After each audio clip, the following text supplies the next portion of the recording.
आप जो फसल देख रहे हो इसको किनवा के नाम से जाना जाता है। ये बथुआ प्रजाति का पौधा है जो मुख्यतः दक्षिणी अमेरिकन देशों से हमारे देश में लाया गया है।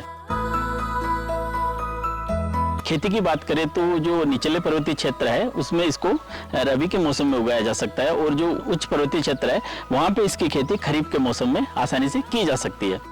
रबी के मौसम में इसकी बुआई की बात करें तो नवंबर लास्ट वीक से लेके दिसंबर फर्स्ट वीक तक इसको हम बुआई कर सकते हैं। इसकी उन्नत प्रजातियों की बात करें तो एक प्रजाति इसकी हिम शक्ति जो भारतीय कृषि अनुसंधान परिषद के संस्थान NBBGR के द्वारा डेवलप की गई है। साथ ही हमने जो जर्मप्लाज्म जनन द्रव्य है उसमें से कुछ सिलेक्शन किए हैं। उसमें VLQ1, VLQ3 और VLQ4 जो है वो भी अच्छी उपज और कम समय में पकता है। साथ ही जो सेपोनिन जो इसमें कड़वापन देता है दाने में उसकी मात्रा भी इन सिलेक्शंस में कम है। किनोआ फसल की अगर बीज दर की बात करें तो 8 से 10 किलोग्राम प्रति हेक्टेयर जो बीज होता है वो पर्याप्त होता है। साथ ही इसकी बुआई जो है वो पंक्तियों या लाइंस में करनी चाहिए। 2 लाइंस के बीच की जो दूरी है वो 40 से 50 सेंटीमीटर रखना चाहिए। अगर दूरी कम रखेंगे तो उससे पेनिकल का साइज छोटा रहेगा और बीज दाना भी हमारा छोटा बनेगा। तो पर्याप्त दूरी हमें रखनी चाहिए और पौधे से पौधे की दूरी की बात करें तो 10 से 15 सेंटीमीटर पर्याप्त मानी जाती है। इसकी खेती मुख्यतः जैविक परिस्थितियों में की जाती है क्योंकि इसका जो उत्पादन है मुख्यतः एक्सपोर्ट पर्पज के लिए किया जाता है। तो विदेशों में जो ऑर्गेनिक किनोआ है उसकी काफ़ी ज़्यादा मांग है।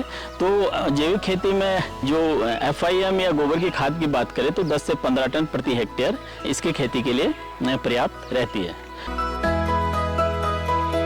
इसकी जो उपज है वो 15 से 20 क्विंटल प्रति हेक्टेयर तक हमें आसानी से मिल जाती है। साथ ही इसकी जो परिपक्वता की बात करें तो रबी के मौसम में ये फसल 120 से लेके 150 दिन में पककर तैयार हो जाती है और खरीफ के मौसम की बात करें तो खरीफ के मौसम में ये 100 से लेके 115 दिन में ये पक के तैयार हो जाती है।